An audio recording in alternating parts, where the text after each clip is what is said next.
Alahady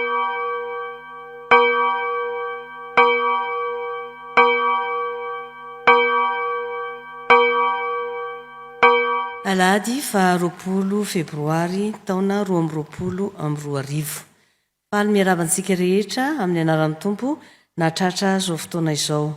Ny loha hevitra banjin'ny fiangonana rehetra manerana ny sany Fjkm mandritra ity volana Febroary ity dia ny hoe mitana ny teniny ny Tompo, mitana ny teniny ny Tompo. Anio dia Alahady natokany foibe Fjkm hitondranam-bavaka ny Arsiva sy ny tranom-bakoka. Koa fandaharana iombonana no iarahan'ny fiangonana rehetra manatanteraka mandritra ny Fotoampivavahana manerana ny sany Fjkm. Ny hitondra ny afatra sy ny tenin'Andriamanitra ho antsika anio dia ny ray aman-dreny mpitandrina Ramatoa Ralsona Farafanja talehan'ny Arsiva sy tranom-bakoka foibe. Homany sady ariavana ny Salamo 5:100. Salamo 5:100. Ny 1:1 ka hatramin'ny 9. 5:100 ny 1:1 ka hatramin'ny 9. Ary atao vonina eo akaikitsika ny fanekipinoana laharana 7. Anomana ny foa mampanahintsika isika hiatrika ny Tompo, hidera sy hankalaza ny anarany. Ho an'izay rehetra mahalala an'Andriamanitra sady voantso no masina, ho aminareo anie ny fahasoavana sy ny fiadanana avy amin'Andriamanitra raintsika sy Jesosy Kristy Tompo. Amen. Andeha hiaritsangana riavaka hidera sy hanome voninahitra an'Andriamanitra amin'ny alalan'ny famakiana ny Salamo 5:100 ny 1:1 ka hatramin'ny 9 manao hoe: anandratra anao aho ry Andriamanitra mpanjakako, sy ankalaza ny anaranao mandrakizay doria. Ankalazanao isan'andro aho sy hidera ny anaranao mandrakizay doria. Lehibe Jehovah ka tokony deraina indrindra, ary tsy takatry ny saina amin'ny fahalehibiazana. Taranaka rehetra samy hidera ny asanao amin'izay mandimby azy sy hanambara ny asanao lehibe. Laza amin'ny voninahitry ny fiandriananao sy ny asanao mahagaga no saintsainiko. Ny herin'ny asanao matahotra no tenenin'ny olona, ary ny fahalehibiazanao no lazaiko. Anonona ny fahatserovana ny haben'ny fahatsaranao izy sy hioby ny fahamarinanao.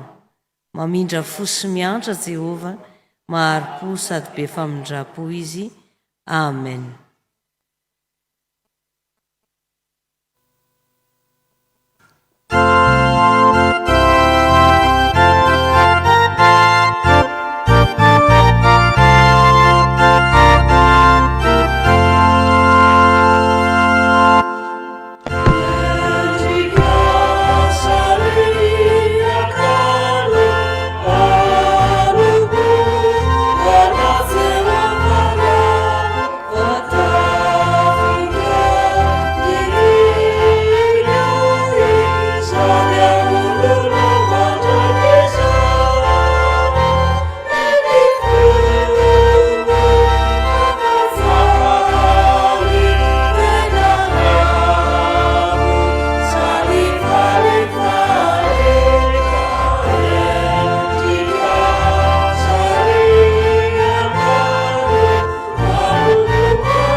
Vavakantsika tompoko.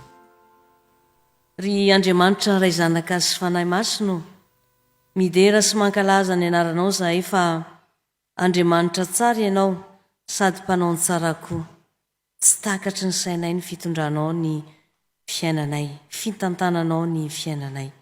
Manaiky ny herin'ny asanao izahay sy ny fahalehibiazanao.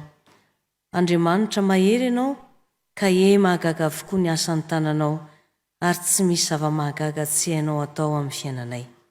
Sotranao zahay raha tafavory eto ankehitriny, hidera sy hankalaza ny anaranao, hitondram-bavaka ny fiainanay, ny fiainan'ny ankohonanay, ny fiainan'ny fiangonanao, ny fiainan'ny firenenay, hoentinay ambavaka eto apototro ny azo fijalianao ato an-tranonao. Sotranao zay Jesosy, fa mbola afaka misitraka ny fisian'ny Arsiva sy ny tranom-bakoka eto anivo ny fiangonanao. Andriamanitro, atreo feno ary zao fotoana izao. Esory zay rehetra manelingelina ny sainay tsy hahafahanay mifantoka tanteraka aminao mandritra zao fanompoam-pavahana izao, fa te hiaona aminao zahay Tompo. Amin'ny anaranao Jesosy Kristy mpamonjy anay, nanaovanay izany vavaka izany. Amen. Miara-mipetraka isika zao.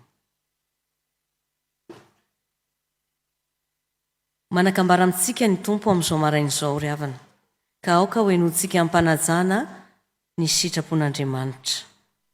Raiso fianarana ny fiaretana fahoriana sy ny faharipo teo amin'ireo mpaminany izay niteny tamin'ny anaran'ny Tompo.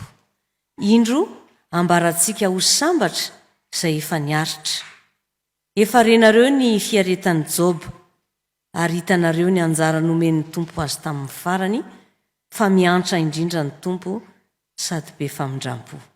Sambatra amin'ny mahitsy lalana izay mandeha araka ny lalàn'i Jehova, samina izay mitandrina ny teny vavolombelony ka mitady azy amin'ny fony rehetra. Amen.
Manoloana zany sitrapon'Andriamanitra norenesika teo izany ry havana dia mahatsiaro tsy tanteraka isika. Koa ankehitriny hiondrika amin'ny mpanetretentsika, anantona ny Tompo hifona sy hangataka famelana aminy noho ny tsy fahamendrehantsika. Iarivavaka isika Tompo.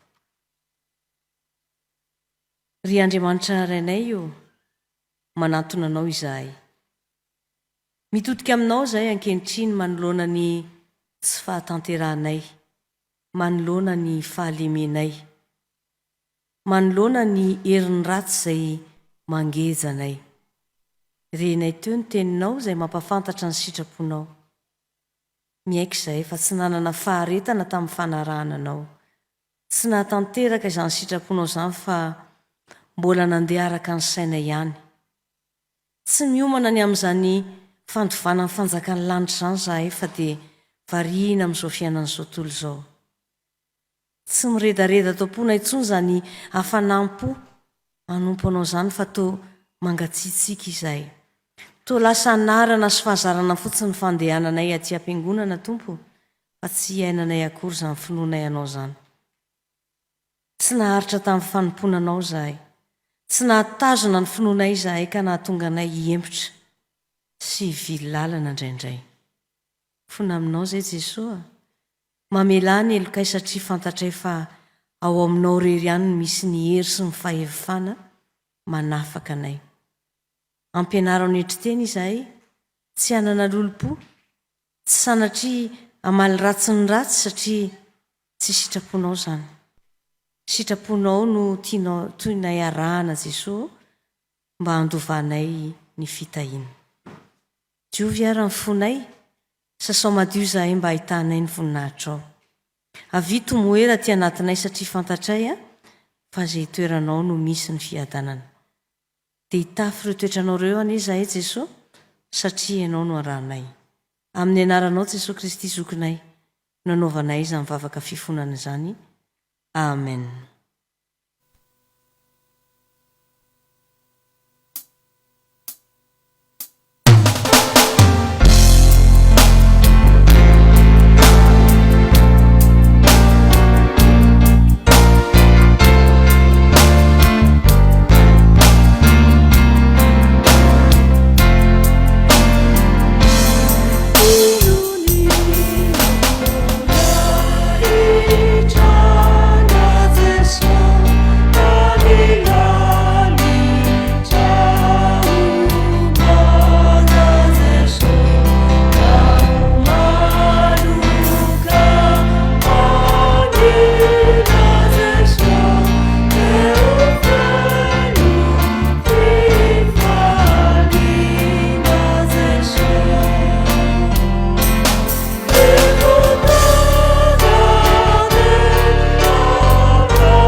Raha tena nybebaka marina sika ry havana, ny aiky ny fahotantsika dia raiso ampatokina sy amin'ny fifaliana ny teny famelan-keloka atolotry ny tompo antsika. Miara-mitsangana tompoko.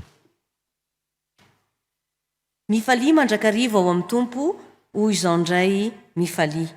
Aza manahy na amin'inona na amin'inona. Fa ao ka ny fivavahana mba amin'ny fifonana sy ny fisaorana no entinareo manambara ny fangatanareo amin'Andriamanitra amin'ny zavatra rehetra. Ambara fa voavela ny elokareo noho ny anaran'ny masina. Aleloia, miderany tompontsika. Sambatra ny olona izay voavela ny elony sy voasarona ny fahotany. Sambatra ny olona izay tsy isain'i Jehovah eloka ary tsy misy fitaka amin'ny fanahiny. Amen. Yeah.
mameloka ry havana dia samy manambarany finoany ampahibe maso.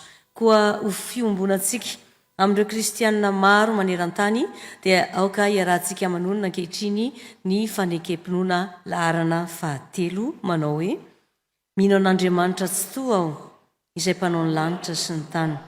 Andriamanitra dia fanahy, Andriamanitra dia fitiavana, Andriamanitra dia manjakatra amin'ny taloha indrindra ka ho mandrakizay. Andriamanitra dia mampiseho ny fitiavany antsika, fa fombola mpanota isika dia maty hamonjy antsika Kristy. Mino an' Jesosy Kristy zanan'ilay tokana tompontsika aho, tonga izy hitady sy hamonjy ny very. Izy ny lalana sy fahamarinana ary fiainana. Izy dia tsy miova omaly sy anio ary mandrakizay.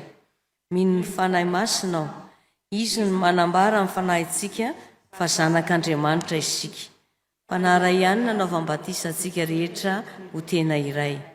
Ny fandresena izay hoety mandresy izao tontolo izao dia ny finoantsika. Tompo, ampitombo ny finoanay. Amen. Petraka isika.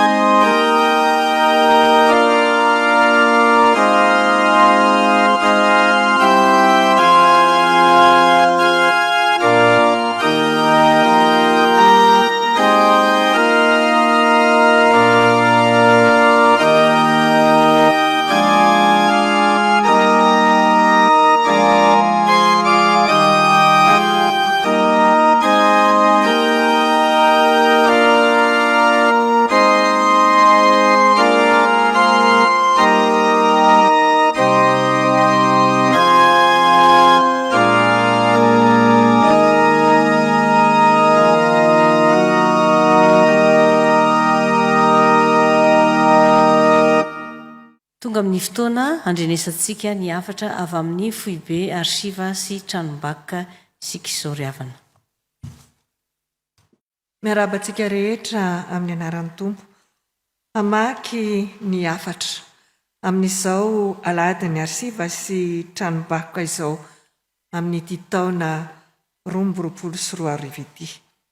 Ho an'ny mpitandrina sy ny fiangonana, ho aminareo hatrany anie ny fahazavana sy ny fiadanana avy amin'Andriamanitra Ray sy Jesosy Kristy Tompo. Ampifaliana indray no iarabanay anareo amin'ny alalan'izao hafatra izao navita soa ny Noely 2024 sady nahatratra ny taona vaovao 2024. Ankasitrahana indrindra ny fitantanan'Andriamanitra izay nitsinjo sy mijery ny fiangonany ka nahavitany ny fanavaozana tompon'andraikitra teo anivon'ny sinoda lehibe sy ny mpiandraikitra foibe. Miovarak' izany koa ny vina izay manao hoe votoso ny filazantsara ny nosy Madagasikara, filazantsara manova ny tantara. Ny Arsiva sy tranom-bakoka koa dia manana tanjona manao hoe mozea na mamoa ny otrikaina ny zavatra ela sy adina. Anisan'ny entina natanterahana izany ny hazakazaka masina. Araka izany dia mitoy ny fanaovana ny rakila 12 ny hira FFPM mba haparitaka sy anarana any fitandremana. Mitsangana ny antoko-pihira Arsiva izay vohy manokana ny hira-tranay ny tanterahan'ny Arsiva sy tranom-bakoka Fjkm. Entanina ny fitandremany tsiraray mba samy anangana ny voamieran'ny Arsiva sy mozea ho fiarovana ny tahirim-bakoka. Izany dia ahitana olona enina ka hatramin'ny 12 izay mahay mandamina tahiry, mahay tantara, na tia tantara, tia manoratra, tia manadiady, mahay mozika, mahay hira tranainy, mahay asa tanana toy ny hosodoko, mahay manao tableau na afisy, tia ny vakoka, pakasary mahay mifandray amin'ny ambaratongan-drafitra Arsiva foibe. Marina fa ireo no natao anoratra sy andrafitra ny tsy hay rehetra ataon'ny fitandremana ka tsy miovaova mihitsy mandritra ny hetsika jobily sy fankalazana rehetra tao. Aoka samy anangana ny antoko-pihira mainty milaly na izay afaka mamelo maso sy hikaro ny hira tranainy. Izy ny seho kanto izay tanterahana isaky ny sinodam-paritany manomboka amin'ity taona 2024 ity. Koka iomana amin'izany ny antoko-pihira mikalo, ny hira klasika, zafindrona, bagasy sy ny hira mainto milaly, ny hira salamo, ny ampitema sy ny sisa. Ankasitrahany ireo fitandremana izay nandray anjara tamin'ny rakitra ho fanohanana ny Arsiva sy tranom-bakoka tamin'ny taona 2024 ary entaniny izay mbola tsy nandray anjara mba hanefa izany ho famitana ny asa fiarovana ny tahiry. Isaorana koa ireo synodam-paritany sy fitandremana nanjifa ny almanaka FJKM 2024 sy 2024. Etona dia makasitraka ireo izay nitondram-bavaka sy ireo naneho fanohanana tamin'ny fankalazana an'Andriamanitra noho ny 10 taona na talehin'ny Arsiva Andramatoa Ralsona Farafanja na ny teo anivon'ny synodam-paritany na ny fitandremana na ny tamin'ny anarany tenany manokana. Andriamanitra manakariam-pahasoavana mamaly fitiantsika tsirairay amin'izay rehetra nataontsika sy navointsika ho fanohanana azy. Mankalaza an'Andriamanitra ihany koa noho ny jobily volafotsy 520 taona na mpanabe sy ny asana teo amin'ny foibe FJKM ihany koa ny sekretera ny Arsiva Ramatoa Raharinirina Anitrarivo. Efa notanterana tamin'ny talata 17 Desambra 2024 ny fanokafana tao amin'ny FJKM Ankady Fotsy. Ny 17 Jolay 2024 indray ny ivony ao amin'ny FJKM Kristy fanantenantsika Antomadinika. Ary ny famaranana kosa dia ny talata 17 Desambra 2024 ao amin'ny FJKM Elanvato Missionnaire. Ampitaina izany mba hahafahantsika mitondram-bavaka ny fotoana sady mandray anjara amin'ny fanohanana ny mpiasa toy izao. Mitoy ny fanofanana momba ny fandaminana ny tahiry eny anivon'ny fitandremana sy ny synodam-paritany ko aza misalasala mifandray aminay ho amin'izay maniry anatanteraka izany. Koa dia manao veloma finaritra ho anareo sady manonona ny fiadanan'ny tompo ho an'ny kristianina tsy ankanavaka. Ity no fomba ahafahana manao ny fandrotsahana ny rakitra ho an'izay tsy mbola nalefa sy ny fandraisana anjara amin'ny taona 2024.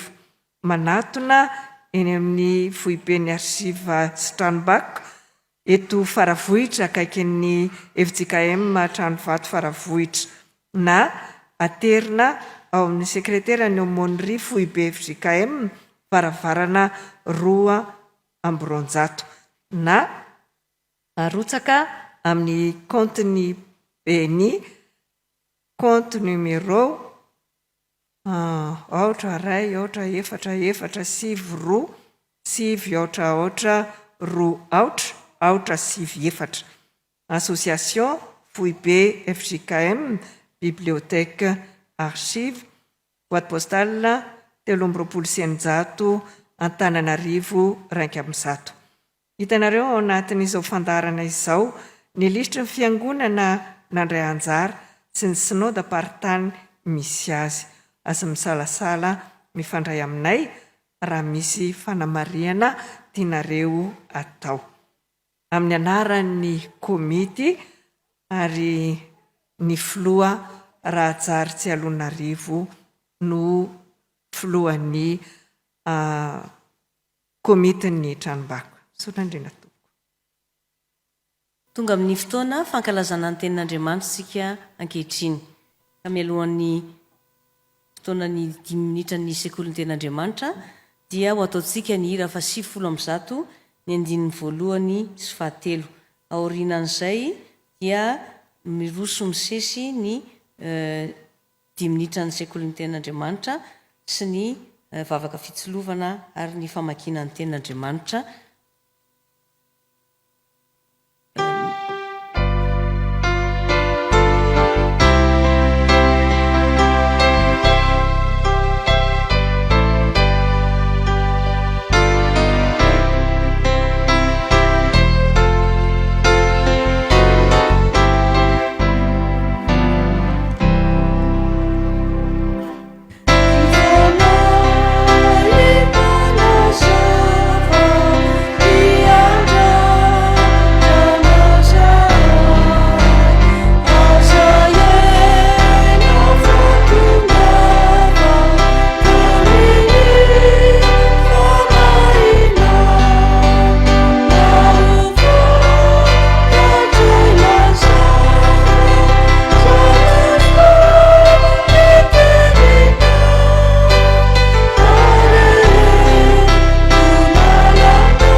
Arak'izany dia tonga eto amin'ny 10 minitra ho an'ny tenin'Andriamanitra isika. Finaritro any hoentina iarabana antsika rehetra. Ndeha hivavaka isika arak'izany. Ombao ny teninao ny fanahinao Tompo dia mampianara anay. Amen. Mitana ny teniny Tompo. Arak'izany hoe izany lohahevitra mandritra ny volana Febroary. Dia miantso ny olona na ny fiangonana mitahiry koa izany tenin'Andriamanitra izany. Ny tsy anjery amin'ity volana Febroary tia dia ny Matio 7:2-5:30. Andengy vakitsika izany tenin'Andriamanitra izany amin'ny anaran'i Jesosy. Ny lanitra sy ny tany ho levona fa ny teniko tsy mba ho levona. Raha izany arany ny tenin'i Jesosy dia ny fiangonana, sika fiangonana mampita ihany koa ny atonga ny olona anaiky ny tenin'i Jesosy fa mitondra fanavaozana. Satria raha antsika malala zany fa vanim-potoana ety amin'izao tontolo izao isika dia misy ny karazam-pahoriana sy ny karazana loza. Fiarahamonina ihany koa izay ahitana ny fankalana sy ny fanaratsiana. Ary hitantaratra izany fiemorana sy fiananana eo amin'izany finoana izany. Dia manaiky isika araka ny vinan'ny FJKM moa hoe ny fitoana filazantsara dia manavao ny tantara. Fa eo anatrehan'izay koa dia mila mino ny tenin'i Jesosy tsika. Midera azy, misaotra azy, mifona amin'ny anarany, mangataka amin'ny anarany, mivavaka feno rehefa mivavaka satria manaiky ny teny fahamarinana fa zay ny lazainy dia hainy tanterahana. Mila maharitra amin'ny finoana izany tenin'Andriamanitra izany isika satria ny tenin'Andriamanitra dia tenin'ny fiainana sady tenin'ny fanaka mitondra antsika amin'ny fiainana mandrakizay. Dia ampiasaina arak'izany ny tenantsika. Ny tanana mila mitahana ny Baiboly. Maso mila mamaky ny soratra masina. Ny saina mila mandinika izay voalaza. Ny fo dia iraketan'ny hafatra. Ny vava mba mampita teny soa. Ny tongotra dia mifikitra amin'ny tenin'Andriamanitra. Fa izay maharitra hatramin'ny farany ny vonjena satria ho Jesosy ny lanitra sy ny tany ho levona fa ny teniko tsy mba ho levona. Amen. Vavaka isika ry havana. Misaotra Jesosy ny amin'ny teninao, mitana ny teninao ianao, mitahiry anay amin'izany ianao Jesosy Tompo noho ny fanahinao izay aty anatinay. Amen. Tonga eo amin'ny fotoana izay hamakina sy henoana ny ten'Andriamanitra isika ry havana, ka mialohan'izany dia hivavaka isika angataka ny fitilovany fanahy masina. Hivavaka isika ry havana. I Tompo Andriamanitra rainay io, misaotra anao izay fa manana izao ora sy fotoana izao andrenesana indray ny teninao. Sarobidy ny teninao Andriamanitra io, maminay hatrany ny mandeha izany izay atakaranay ny sitraponao.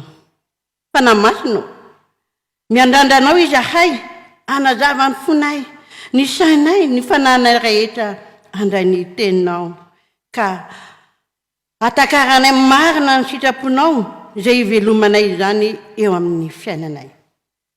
Ny fanahinao masina ne omba ny mpanomponao izay iranao amaky ny sy hitory ny teninao ary ampahery ny vahoakanao izay mihaino anao koa mitenena Tompo fa mangetahetanao izahay amin'ny anaran'i Jesosy lay teny tonga nofo no anandatana izany vavaka izany. Amen.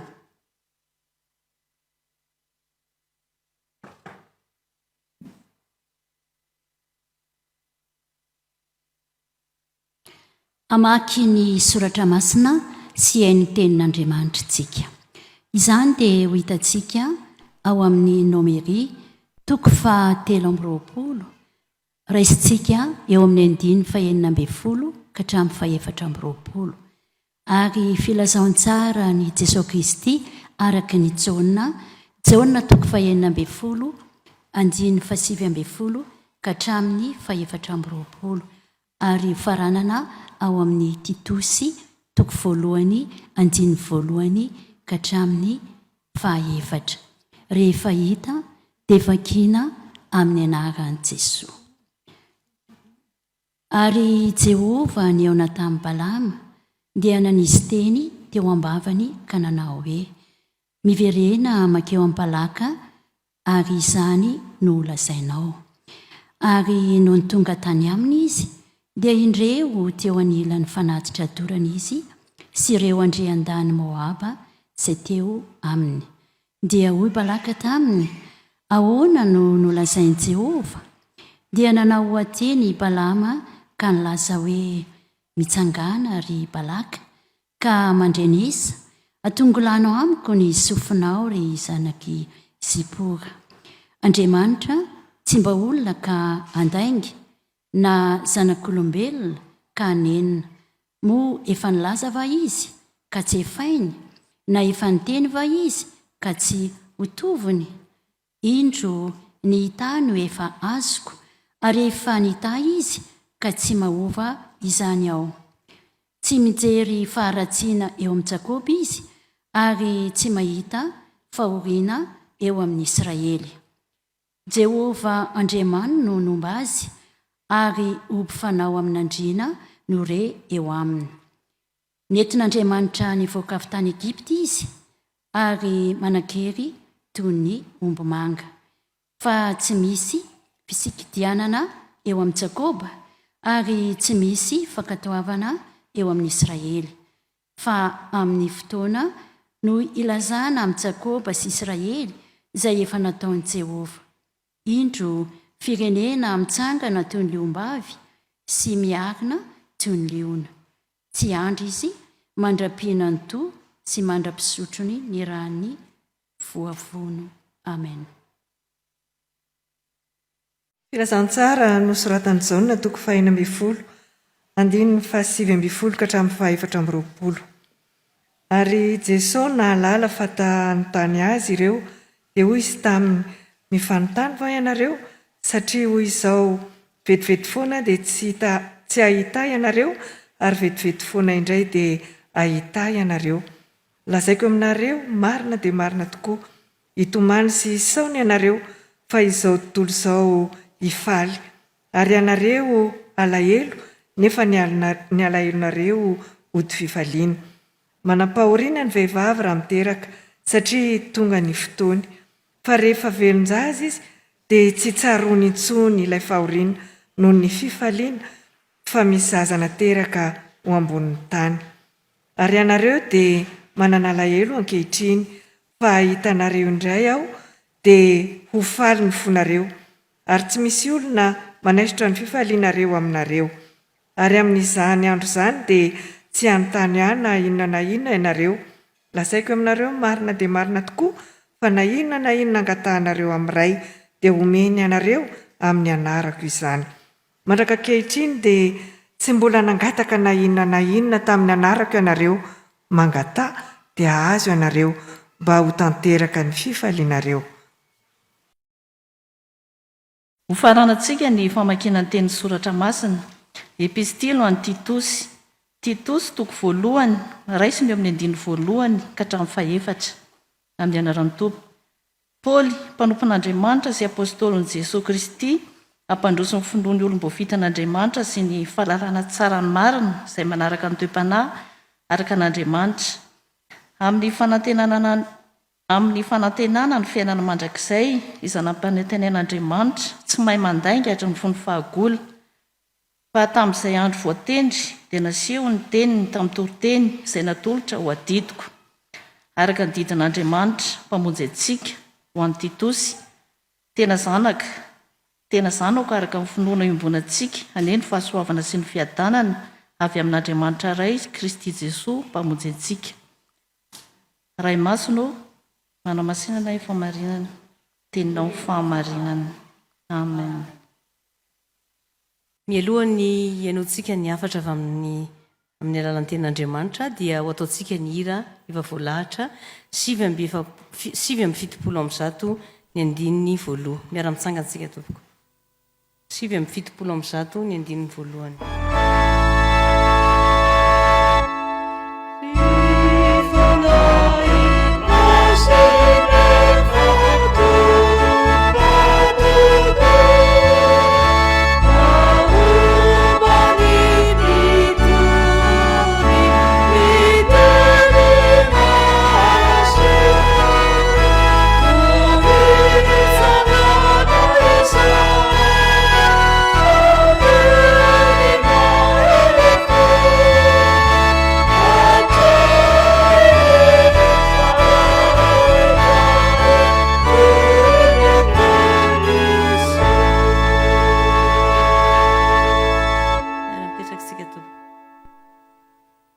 Ampitomboina mandrakariva amintsika rehetra ny ry havana ny fahasoavana sy ny fiadanana avy amin'Andriamanitra raintsika sy Jesosy Kristy mpamonjy antsika.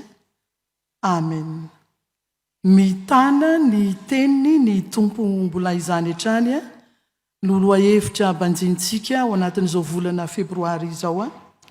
Anefa ihany koa dia alahady manokana hitondrana am-bavaka ny asa tanterahana eo anivon'ny Arsiva sy 𝙍𝙤𝙗𝙗 FJkm ary anohanana azy ireo amin'ny fomba hita maso ho fitehirizana ny Arsiva FJkm. Ny filazantsara ny 𝙁𝙗 toko 2020 ny 9/7/20 ka hatramin'ny 4/20 no andraisantsika afatra amin'ity anio ity. Mitana ny teniny ny tompo ka mampanantena fifaliana ho solon'ny alahelo. Mampanantena fa tsy hisy afaka hanaisotra ny fifalian'ny mpianany. Mampanantena fifaliana tanteraka. Ireo ry havana no afatra miainga avy amin'izany loha-hevitra izany raha tarafina ao anatin'izao 𝙁𝙗 toko 2020 9/7/20 ka hatramin'ny 4/20 izao. Jesosy Kristy niaraka tamin'ny mpianany. Tafatafa sy dinidinika ny fanaovan'izy ireo ka nampaherezan'ny tompo azy. Dia ao amin'izay tsy maintsy andehanany ka tsy ahitana izy ireo azy intsony. Nefa ihany koa ny mbola hiaviany indray. Nampiomanana fa hisy ny alahelo sy fahoriana tsy maintsy hiatra amin'izy ireo. Anefa vetivety ihany izany rehefa miverina indray izy ka ody fifaliana. Zava-miseho eo amin'ny fiainan'ny olona, eny tsy maintsy hiaretany ny endriky ny tsy mbalivalin'ny alahelo sy ny fifaliana. Tsy maintsy sedraina ny fahoriana, ny tomana na dia mpanompon'Andriamanitra azy. Saingy voafetra ihany izany noho ny fotoana dia ny fotoana halelovana noho ny amin'ny fiverenan'i Jesosy Kristy, noho ny amin'ny famonjen'ny tompo, noho ny amin'ny Jesosy Kristy ilay maty teo amin'ny hazo fijaliana. Misolo fifaniliana lehibe ry havana izany alahelo izany, satria Jesosy no miverina indray. Jesosy no miona indray amin'ny mpianany araka ny nambarany eo amin'ny 9/4/20 hoe vetivety dia tsy ho hitanareo ary vetivety indray dia ahita ianareo. Fanambarana ny amin'ny hafatesan'ny tompo izany sy ny tsanganany amin'ny maty indray ka andresen'ny fahafatesany. Eny, fanambarana apokaliptika ny amin'ny havian'ny tompo. Ry havana malala rehetra eo amin'ny tompo raha ity soratra masina ity nijerena dia fisarahany eo amin'ny tompo sy ny mpianany eo amin'ny Jesosy izany. Izany hoe ny fahafatesany dikan'izany ilay mpampianatra narahany, ilay mpampianatra nandrandrainy satria nanasitrana, namonjy, eny nampitsangana tamin'ny maty azy no indro fa maty. Tena fahoriana izany. Raha misy olona mpinamana akaiky no misy an'izany fandaozana izany, fa eto azy dia ilay mpampianatra mihitsy no nandao ny mpianany. Ambarana soratra masina hoe izao rehetra izao dia hifaly sy hiome, fa ianareo kosa hitomany sy alahelo. Anefa ody fifaliana ny alahelonareo. Endriky ny fanompoana ny tompo ry havana miainga avy amin'ny mpianatra sy Jesosy no hiteto.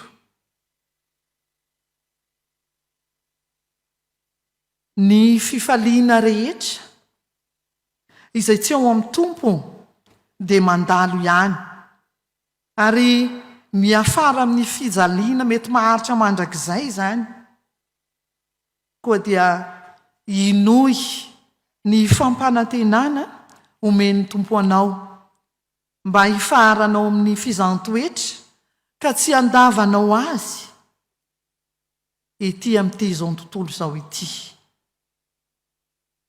Hoy ny soratra masina, mandeha mitomany mitondra ny voafafiny izy, fa hiverina hitondra ny amboariny amin'ny fiompiana kosa. Ny salamo toko salamo 420 ny 9 no ahitantsika an'izany. Mila mifankazatra amin'ny tsy toy isika, manana n'izany fifankazarana tsy tapaka amin'ny tompo izany, na mora na amin'ny sarotra, na amin'ny fifaliana na amin'ny fahoriana, mba hitoeran'izany tenin'Andriamanitra izany tokoa, ka na dia amin'ny fahoriana sy ny fiafiana ny fijaliana azy no hitoriana ny filazantsara no anaovana ny fanompoana ny tompo, anaovana ny asan'Andriamanitra, dia ny tompo no mamaly izany. Toloko sy jalo lavareny kosa ho an'izay nanaka ny fifaliana miserana ny fahasambarana, tsy manapaky ety an-tany. Ilay famonjenao amin'ny Kristy dia maharitra mandrakizay, ka sitrahany izay rehetra manana faharetana amin'ny fanompoana azy. Fa faharoa ry havana, mitana ny teniny ny tompo ka mampanantena fa tsy hisy afaka hanaisotra ny fifalian'ny mpianany. Raha tsy maintsy hanoavan'ny zanak'olombelona, izany hoe ny olombelona ety ambonin'ny tany izany, ny fahoriana araka ny fanambara tamintsika teo, dia hoarin'ny soratra masina tahaka ny vehivavy iray teraka izany. Nefa rehefa velony zaza izy dia ampy anadinony izany hirifiry ny aretan'izany, ny ahatsarovany fa velony zaza izy. Nisy dokotera anankiray rehefa nampiteraka dia izy hoe ny reny ny vehivavy izay efa niteraka dia hoarina ary azo kilasiana ho isan'izay afaka miaritra ny mafy indrindra eto an-tany. Izany hoe manana tombony manokana izany ny vehivavy efa niteraka, satria niankin-drindry ny irery ary natsapa ny hirifiriny izany fiterahana izany. Ry havana malala rehetra ao amin'ny tompo, inona moa no tian'ny soratra masina ambara raha manambara ny lohahevitra hoe mitana ny teniny ny tompo manoloana izao soratra masina izao?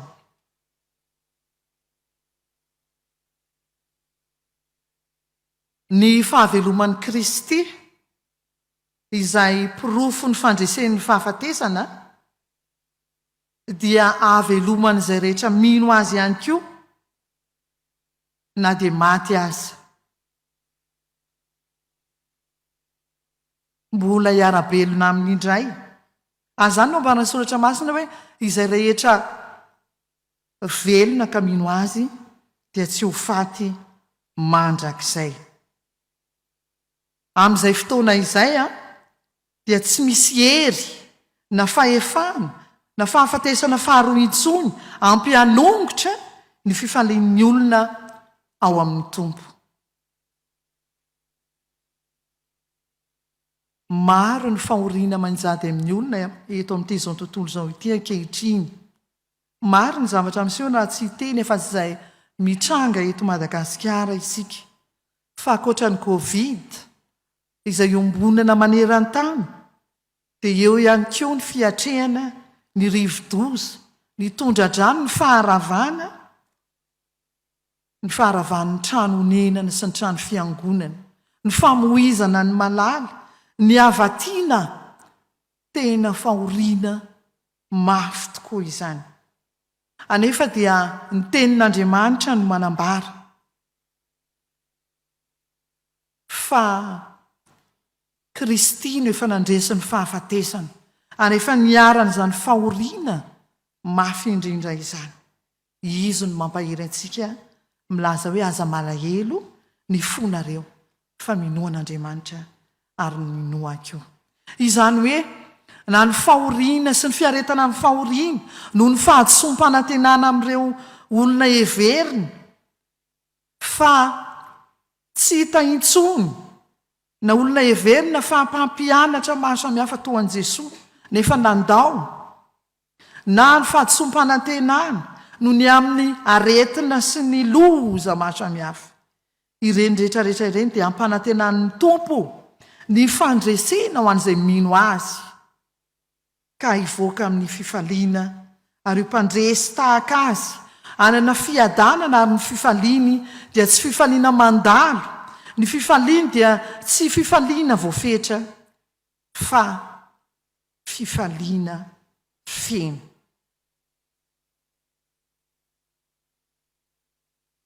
Mitana ny teny ny tompo ka manome fifaliana feno ho an'ny mpianana. Jesosy Kristy ry havana, ilay lalana sy fahamarinana ary fiainana, dia izy no vahaolana ho an'ny mpino izay manaraka azy, tahaka ny mpianatra izay nanaradia azy nefa natsapa izany fandaozany izany.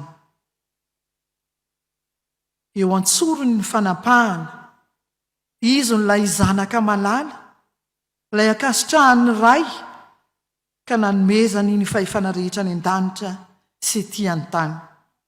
Mampanantena izy fa hanomeza rehetra angatahantsika amin'ny anarany, tsy fifaliana tapany araka izany no atolotr'Andriamanitra, tsy fifaliana mandalo. Isika kosa oka tena hosa amboraka ao amin'ny tompo izay mavesatra sy manery ny fontsika,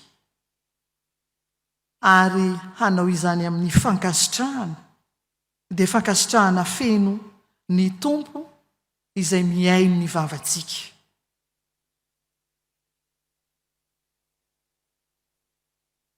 Ny tompo no manome setriny ary mampanantena antsika izany fifaliana tena izy izany, ary mampirisika antsika hatrany mba hangataka ka tsy ho reraka, hitolona ambavaka ary tsy hanao tsinotsinona izany fotoritory sy mangorakoraka izany. Manahoana ary miendriky ny vavaka tanterahany eo anatrehan'Andriamanitra ka enony sy valiany raha mampanantena fifaliana tena izy. Raha mampanantena fifaliana feno ny tompo dia ao anatin'ny fahatsapantsika fa olona voavela heloka isika, ao anatin'ny fahatsapantsika fa nandray sy manana ny fanamasina isika, ary tarihin'ny fanamasina amin'izay rehetra ataontsika. Amin'ny fahatsapantsika fa ny fahataterahan'ny sitrapon'Andriamanitra sy ny soratra masina dia izany no katsahantsika sy andrandraintsika ary hifatohany ny fifaliantsika isan'andro isan'andro. Mahereza ary havana fa ilay Andriamanitra inoantsika dia Andriamanitra ka tsy olona ka andainga, fa izay ampanantenainy dia tanterahany marina tokoa. Fa mila antsika miantoraka feno aminy, mila antsika mandray ilay fifaliana feno avy aminy, mila antsika manana faharetana amin'ny vavaka mba hanehoana ny voninahitr'Andriamanitra marina tokoa ny fiainantsika. Dia ho azy Andriamanitra ny voninahitra fao amintsika kosa ny fiadanany. Amen.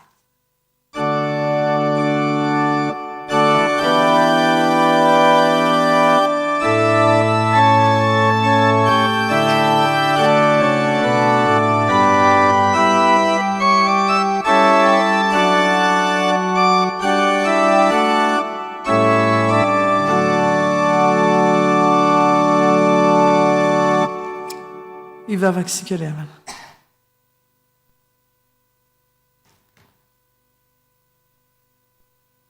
Raha eo misaotra anao amin'ny lalan'i Jesosy Kristy tompo indray izay no ity fotoana sarobidy ity izay nandrenesanay ny hafatra ao. Ny teninao izay mivantana aminay fa ianao Andriamanitra dia tompon'andraikitra feno eo amin'ny fiainan'ny mpianatra ao, tompon'andraikitra feno eo amin'ny fiainan'ny mpanomponao sy izay rehetra mino anao ary mampanantena fa tsy maintsy misy ny fizahon-toetra, tsy maintsy misy ny fahoriana hiaretana eto amin'ny tezao tontolo izao ity. Anefa mandalo ihany zany, miserana ihany zany, fa izay rehetra matoky anao dia mahita ny tavanao, izay rehetra mino anao dia isehonao, izay rehetra manantena anao dia tsy diso anjara fifaliana eo anatrehanao dia ilay fifaliana maharitra mandrakizay omenao izay rehetra miantoraka aminao, omenao izay rehetra mandray ny famelan-keloka ao, enomenao izay rehetra matoky sy mankatoa ny teninao. Etona zay dia mametraka eo am-pelantananao ny fiainanay tsiraray avy, mametraka eo am-pelantananao ihany koa ny fiainan'ny fiangonana ao anatin'izao fizahan-toetra mafy izao, indrindra amin'ny faritra izay nandalovan'ny rivo-doza-batsiray. Tompo malalo, midina ianao hijery sy hamonjy ny olonao izay ao anatin'ny fahaverizan-kevitra, satria na dia ny trano ialofa na aza rava, na dia ny trano iangonana aza tsy misy, ary na ny sakafo sy ny rano sotroana aza dia tsy hay tsy hita. Fa mivavaka ihany koa izay ho an'ny foiben'ny Arsiva sy tranom-bakoka ao anatin'izao alahady natokana indrindra ho azy izao. Fantatra itony fa isan'andro dia mamokatra Arsiva ny fiangonana rehetra. Anefa ny fanontaniana dia hoe atao aiza, natao inona ireny Arsiva fokara ny fiangonana ireny, ary zany no antom-pisin'ny Arsiva sy tranom-bakoka, miary sy mitahiry manangona ary vavolombelon'ny fahamarinana ara-tantara ao anatin'izany Arsiva izany. Dia ianao ane no anentana ny fitandremana sy ny fiangonana ary ny synodam-paritany manerana ny Madagasikara eny hatrany ampitan-dranomasina, ahatsiarovany mahazava-dehibe izany Arsiva izany, satria vavolombelon'ny tantara ahatonga azy ireo hitahiry izay zava-misy marina sy ny tranga teo amin'ny endriky ny fitoriana amin'ny filazantsara tamin'ny lafiny rehetra, ka tsy ho diso ny tantara na ho foronina sy ho lova-tsofina, fa ho voarakitra antsoratra sy mahazava tsara. Dia mino izay fa ny fahatakaran'ny tompon'andraikitra rehetra ao anatin'izany no ahatonga ny fiangonana hanangana ny voameran'ny Arsiva sy ny Miose mba ho marina izay rehetra mirakitra izany tantara ny fitandremana izany, aharitra amin'ny fotoana mifandimby lava ka tsy ho diso amin'ny fampitana ambava sy ny lova-tsofina ihany. Tompo malalo, dia apetraka eo am-pelantananao ny firenenay ankehitriny, apetraka eo am-pelantananao ny mpianatra rehetra ny mpiasa, eny apetraka eo am-pelantananao ny isa-tokantrano, ny fianakaviana, mba ho endriky ny fahasoavanao aminao Jesosy Kristy ilay tsy miova omaly sy anio ary mandrakizay. Dia amin'ny anaranao Jesosy Kristy Tompo no anakinanay izany vavaka izany, ary mbola maminay ny manakambana azy amin'ny vavaka nampianarinao manao hoe rainay ozy any an-danitra ao masina ny anaranao, ho tonga ny famonjakanao ataony sitraponao ety atantany ny danitra, omena ny amin'ny asaza ho anay ary mamelana elokay tahaka namelana izay meloko taminay, ary izany tondrana ny fakapana manafana amin'ny alatsy fa nao fanjakana sy ny hery ary ny voninahitra mandrakizay. tonga amin'ny fotoana famaranana amin'ny fotoantsika ry havana ka ny alohan'ny tsodrano dia ho ataontsika ny hira 700 ny andininy voalohany sy faharoa dia atolotra ny ray aman-dreny mitandrina ny tsodrano miara-misangantsika tompoko.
raiso amin'ny finoana ry havana ny tsodrano izay tonona aminarany tompo ho antsika rehetra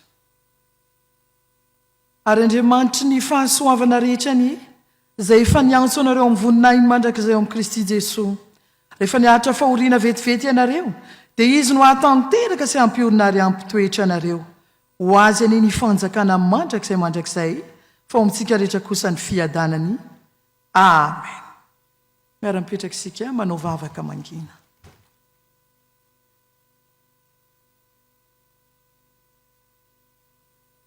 Ny voninahitra dia ho an'Andriamanitra irery ihany amin'ny anaran'ny Ray sy ny Zanaka ary ny Fanahy Masina.